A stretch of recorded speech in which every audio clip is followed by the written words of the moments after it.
Toutes nos excuses à l'endroit de nos nombreux téléspectateurs. Quelques petits soucis avec Eneo. Mais nous sommes revenus sur le plateau. C'est Pierre Blériot qui devait prendre la parole. Pierre Blériot, ce n'est un secret pour personne.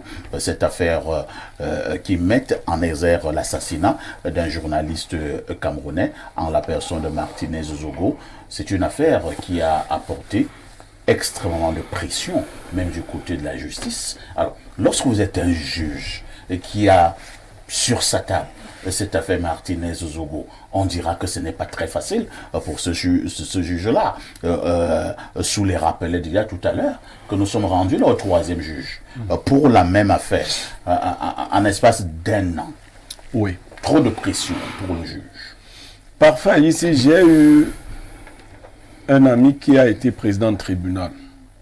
Et il a eu la chance de vivre une expérience antinomique. Pendant qu'il était président de tribunal, une personnalité était secrétaire général de la présidence.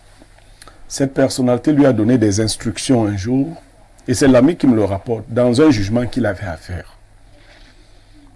Il s'est soumis aux instructions de cette personnalité. Par la suite, cette personnalité s'est retrouvée en train d'être jugée dans son tribunal. Et c'est un autre juge, lui il était le président du tribunal. C'est un autre juge qui jugeait l'ex-secrétaire général à la présidence. L'ex-secrétaire général à la présidence s'est montré très discourtois envers le juge, au point d'insulter le juge, d'insulter même la tenue vestimentaire du juge. Cela s'est produit à Yaoundé au Cameroun. Alors le président du tribunal en a été informé, il a interrompu le procès, et je vous dis quelque chose de spectaculaire. Le président du tribunal est venu remplacer le juge. En plein procès, et c'est lui qui a mené le tribunal. Et pendant les échanges, l'ex-secrétaire général de la présidence lui a dit « Il faut faire primer la justice ». Et le président du tribunal lui a répondu « Comme je l'ai souvent fait ». Je voulais vous parler des pressions. Il lui disait dans les yeux « Comme par le passé, tu me donnais des ordres. Et je faisais ta volonté. Aujourd'hui, ceux qui sont à ta place vont me donner des ordres. Et je vais faire leur volonté. » De quoi se plaint-on? Qui sont ceux qui ont contribué à bousiller, entre guillemets, le système judiciaire camerounais? Ils se plaignent. Les gens se plaignent de quoi? Si hier vous avez travaillé à bousiller un système, il vous déplaît tellement aujourd'hui que vous dites Martinez. C'est une mémoire que Info TV a particulièrement honorée. Mais c'est un homme ambigu, n'est-ce pas? C'est un journaliste et un communicateur ambigu, qui a été à la fois l'ami d'un camp et de l'autre. Je ne sais pas quelle vérité nous voulons. Une vérité particulière, Martinez est mort. Mais avant de mourir, Martinez a été pourchassé tel un rat et attrapé quelque part. Moi, je pars de là, Soulé. J'entends défendre des camps. Est-ce que Martinez a dit à un camp un jour, poursuivez-moi, attrapez-moi, torturez-moi? Il n'a jamais demandé. Donc moi je veux que les gens qui me disent qui a tué Martinez Zogo, je vois la nouvelle orientation, qui a tué Martinez Zogo? Moi j'ai une autre question. Qui a pourchassé Martinez Zogo tel un rat et l'a attrapé? Dès que vous l'avez fait, n'y a pas d'Info TV pour Nkwaba. Les gens me pourchassent, m'attrapent en chemin, m'amènent vers Simaline, qui n'est pas mon lieu d'habitation, me torturent en Simaline, me laissent en Simaline, sans repère. Des bandits de passage, un exemple, m'assassinent. Monsieur Bidiama, qui a causé ma mort? Moi, je pense que c'est l'individu qui est venu m'arrêter sur mon chemin de Nkwaban, qui allait me jeter en Simaline, où je n'avais pas demandé à aller. Vous direz ça dans vos justices comme vous voulez. Il faut que les communicateurs disent une seule chose. Qu'on arrête d'intimider les journalistes et les communicants. Que les gens qui ont certains pouvoirs ne se mettent plus en travers de notre chemin pour nous apeurer. Très bien. Alors, le procès qui va s'ouvrir sera public, mais ne sera peut-être probablement pas retransmis comme d'autres l'ont souhaité. Parce qu'on avait ce débat, hein. Oui. C'est-à-dire, le procès doit-il être public ou pas? Je pense que Non, le procès... a dit, le procès sera public. Le procès sera Maintenant, il ne public. sera pas télévisé. Non, il ne sera pas retransmis. Parce que ça, c'est... Donc, on a voulu qu'il soit télévisé. Oui, il y en a qui ont souhaité cela. Ils avaient un agenda caché. Chacun a son agenda. Vous savez, c'est des luttes judiciaires et politiciennes en même temps. Très bien. Donc, nous irons vers ce procès. Mais ce qui est constant, c'est que les mêmes personnes de départ demeurent dans ce procès. S'ils s'en ajoutent de nouvelles, ça ne fait qu'embellir le procès. Très bien. Merci Pierre Blériot. Willy Mengue, il ne nous reste plus beaucoup de temps à passer ensemble. Hein. Dans le cadre de l'affaire Martinez-Zogo au Cameroun, doit-on malgré tout faire confiance en notre justice? Je crois que le procès il va s'ouvrir. Oui. C'est demain. C'est demain. Mais j'aurais souhaité, pour que la justice soit justement confiante et que la justice puisse être une justice libre et indépendante, qu'au même moment que ce procès va, dans le cadre de confrontation des différentes parties impliquées, générer une certaine vérité. Monsieur Soule vous a convoqué un thème très important, vérité et justice. Parce qu'un côté à la vérité, de l'autre côté à la justice. C'est différent. Les confrontations vont donc générer certaines vérités. Donc, même au moment que le procès va se tenir, il faudrait que le président de la République, garant de l'indépendance judiciaire, garant des institutions, puisse mettre sur pied, ça ne lui prend pas du temps, la haute cour de justice. Article 53 de la Constitution de 14 avril 2008. La haute cour de justice qui connaît des délits et des crimes perpétrés par les membres du gouvernement en fonction, y compris le président de la République lui-même, c'est dans la Constitution. Parce que les vérités qui peuvent être générées par la confrontation lors des débats pourraient indexer une fois de plus certains membres du gouvernement. Attendez un peu, vous lisez dans une boule de cristal apparemment. Non, je crois que l'affaire Martinez-Zogo dire que pour le cas d'espèce, il y aurait un membre du gouvernement ou bien des membres parce que pendant la phase préliminaire, oui, l'instruction, oui, il y a eu des noms qui ont circulé. Au niveau de l'instruction? Mais bien sûr. Vous étiez à l'instruction? Mais comment? Mais non, ne soyons pas... Est-ce que vous oubliez que nous avons eu quand même le document du magistrat Ndié qui a donné la liste des suspects et maintenant les chefs d'accusation. Sur cette liste-là, il n'y avait aucun membre du gouvernement. La liste des suspects, avec votre permission. Oui, monsieur. Si le permet, avec votre permission. Oui. Vous n'allez pas me dire que Maxime Eko et Justin Danwe, des éminents hommes du renseignement, n'est-ce pas, ont joué gros leur carrière juste pour fermer le clapet à un communicant. Nous sommes en justice. Je suis en train de... Dans des interprétations. Non, vous ne m'écoutez pas. C'est pour ça. Écoutez-moi. Écoutez-moi d'abord. Allez-y. Je vous dis, deux spécialistes du renseignement comme ceux-là ne peuvent pas avoir joué leur carrière juste pour fermer. Vous ne pouvez pas parler avec autant de juste pour fermer le clapet. Est-ce qu'ils savaient qu'ils jouaient leur carrière? Première chose. Deuxième chose. En allant tuer Martinez, personne ne savait ce que ça allait causer. On a tué d'autres après Martinez, ça n'a rien causé, ça n'a rien provoqué. Deuxième chose. Deuxième chose.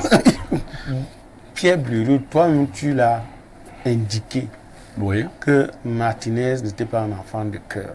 Non, moi, je ne sais pas ce que j'ai dit. Je n'ai pas dit que Martinez n'était pas un enfant. Il a dit qu'il était un communicateur ambigu. C'est presque la même chose. Non, ce n'est pas presque la même chose. Vous avez convoqué les camps. Oui, je voulais simplement ajouter ceci.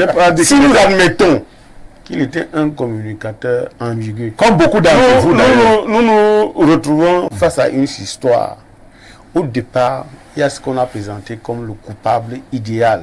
N'est-ce pas? Je vous invite à regarder un très grand film de Chris Wood qui est intitulé Jugé coupable. Donc, d'un côté, il y avait ça. De l'autre côté, quand le nouveau juge d'instruction achève, il montre qu'il y a d'autres choses. C'est pour ça que j'ai dit que l'ambiguïté dont on parle nous amène à ce que Willy est en train de dire par rapport à des soupçons. Vous savez, Haïti, Il y a un adage bantou qui dit que les calebasses ne vont pas à la danse de pied. Pourquoi vous voulez absolument qu'on puisse parler des membres du gouvernement dans cette affaire? C'est pas nous qui voulons. Personne ne Monsieur, le veut ici. on a dit, Je ne suis qu'en train de Personne dire ne le veut. qu'on a eu le document du magistrat Ndié et il n'y a pas un membre du gouvernement là. monsieur Haïssi. Vous voulez dire que l'instruction a été bâclée? Monsieur Haïssi. Qu'est-ce que vous pas avez faire fait directement? Laissez-moi poser la question, je réponds. Répondez. Monsieur Haïssi, à un moment donné où ça a voulu monter d'un cran, n'est-ce pas, on a amené, n'est-ce pas, Pierrot, le magistrat Pierrot Nzié, n'est-ce pas, à renvoyer l'affaire devant le tribunal. Mais non, le tribunal, ce sera tout autre chose. Les gens ne vont pas se limiter, n'est-ce pas, à ce que le juge d'instruction a dit. Ils vont sortir, c'est en cela que je dis, il y aura la vérité que 3 minutes. Et la justice. Donc, je chute, hein. Chutons vraiment. C'est pour ça que je dis. Qu'est-ce qui vous fait peur? Je vais comprendre. Qu'est-ce qui vous fait peur? C'est quelqu'un qui a peur? Parce que quand on parle de gouvernement, on a cité le nom de personnes, mais vous avez peur.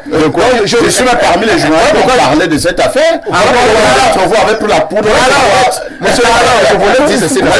On continue à aller dire que je crois que le président de la République a là peut-être la possibilité de restaurer à la justice toute son indépendance et sa liberté. Vous comprenez? C'est-à-dire, il faut qu'il mette sur place la haute cour de justice. On a compris, c'est important. Parce que la vérité qui vient de là. en train de vous répéter là. C'est important. Mais c'est la première fois que je te vois. Ah bon, un peu peur, hein? C'est la première fois. Vous n'allez pas faire trouver de cette laisser émission. pas qui vous trouve. Je ne ressens pas un journaliste qui a peur. Je constate. Lucien Bidima, affaire délicate, problème important. Tous les projecteurs de la République seront donc braqués demain du côté de la justice militaire. Qu'est-ce que nous disons? Nous croisons les bras et nous attendons. C'est un procès qui risque d'être fort en révélation. Vous ne pensez pas? Non, moi je crois que je fais confiance à la justice de mon pays. Tous ceux qui sont là à présent ne sont pas coupables encore, sont des présumés. Ils ont le droit de défendre leurs intérêts, de défendre effectivement leurs opinions. Et moi je continue à dire que l'assassinat de Martinez fait mal à tout le monde. Pourquoi? Parce que nous autres, vous pouvez être communicants comme nous autres qui prenons la parole, qui avons le courage de prendre la parole publiquement. Et je voudrais rassurer à M. Soulé que je ne prends pas le côté de Parfait. Parfait était l'un des journalistes qui a pris à bras le corps ce problème, d'ailleurs à ses risques et périls. Tout à fait. Ça, je vous le dirai. J'ai même été très menacé. Voilà. Donc ce n'est pas aujourd'hui quand il y a déjà le procès en lui-même qu'il peut avoir peur. Mais sauf que il voudrait quand même, et ça je suis d'avis avec lui, que seule la justice et la vérité soient établies. Lorsque nous avons en face un juge d'instruction qui a donné un certain nombre de conclusions par rapport à ces investigations, Parfait voudrait bien que ça y reste, parce qu'on ne peut pas juger dans la boule de cristal et à continuer à dire que tel membre du gouvernement, etc., y est indexé. Est-ce que ça pour vous le le moment, nous n'avons pas encore de preuves. Donc nous devons Sous la justice avec les preuves. Mais la justice, le juge d'instruction a nommé les Est-ce que vous avez la preuve d'un membre du gouvernement? C'est vous qui parlez même des choses. Non. Nous avons dit, lui et moi, que dans l'analyse du crime, n'est-ce pas? Parce que c'était une action criminelle qui a été commise. Attendez, vous croyez- Il y a d'un côté des complices de torture, de l'autre côté des complices Mais les d'assassinat. assassinats donc aller jusqu'au bout. Donc, qu'est-ce qui vous dit que... Non, mais pourquoi les assassins? Pourquoi vous voulez absolument impliquer un membre du gouvernement? C'est pas une qualification de fait. C'est vous qui impliquez. Qualification de fait, c'est quand on a déjà interpellé le fameux maire. Hein? Il y a Le maire savant, Voilà. le maire des Bibé, Voilà. C'est là il y a requalification des faits. qui va être remplacé cette semaine. Voilà, pour Au niveau de la comprendre. mairie. Ça veut dire que l'institution judiciaire, à un moment donné, a fait un point. Avec le développement d'autres découvertes, il y a eu un autre point. La confrontation, l'audience va générer d'autres vérités. Ce n'est pas la sorcellerie. Ce n'est pas la sorcellerie. Quelques secondes, je ne vais pas nous vanter, vous et moi, mais pour tout ce que nous avons fait, je vais Vous croyez que nous n'avons pas fait? À ceux qui appartiennent déjà à des camps. Non. À des camps. Ne vous autoglorifiez pas. Nous avons aussi travaillé. Nous avons fait plus que vous. Vous avez fait quoi? Nous avons fait Vous avez fait quoi? Bon, c'est vraiment ce que tu faisais là. je n'ai pas vu une seule publication dessous les pour soutenir ma. Vous parlez de quoi? Tu avais dit quoi? Vous parlez de quoi? Tu avais dit quoi? On n'est pas là. Bon, donc, ceux qui ont déjà des camps, ça veut dire que vous ne savez pas que moi, il y a quelque chose qui est constant. C'est qu'il n'y a... On dit souvent qu'il y a des innocents en prison. Tout à fait.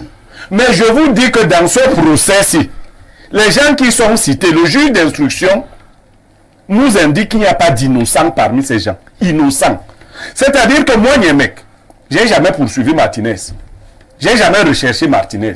Mon nom ne peut pas se retrouver là-bas. Soule, tu n'as pas poursuivi Martinez. Tu n'as même pas envoyé les gens lui donner quelques petits coups aux fesses. Si quelqu'un a pris sur lui de faire donner quelques petits coups aux fesses à Martinez, ça a abouti à ce que nous avons vu à Ebogo. Merci. C'est ce qu'il fallait dire globalement ce matin. Ce matin, il était question de parler des 39 ans du RDPC. Ce matin, il a également été question de parler de notre Parlement. Ce matin, nous avons également marqué un point sur le procès Martinez-Zogo, le procès proprement dit, qui débute demain du côté du tribunal militaire. Nous avons un seul objectif, qu'il y ait la manifestation de la vérité pour que Martinez puisse enfin reposer en paix. Voilà pourquoi j'ai dit merci à Soulé qui était là ce matin. Merci à Lucien Bidima. Merci à Pierre Blériot. Merci à Willy Mungue. La rediffusion de ce programme, la première, ce sera ce soir à partir de 21h. La deuxième rediffusion interviendra mercredi de la semaine prochaine à partir de 14h. Tout en vous souhaitant un excellent week-end, je vous pose néanmoins une préoccupation avec tout ceci. Que faites-vous encore ailleurs?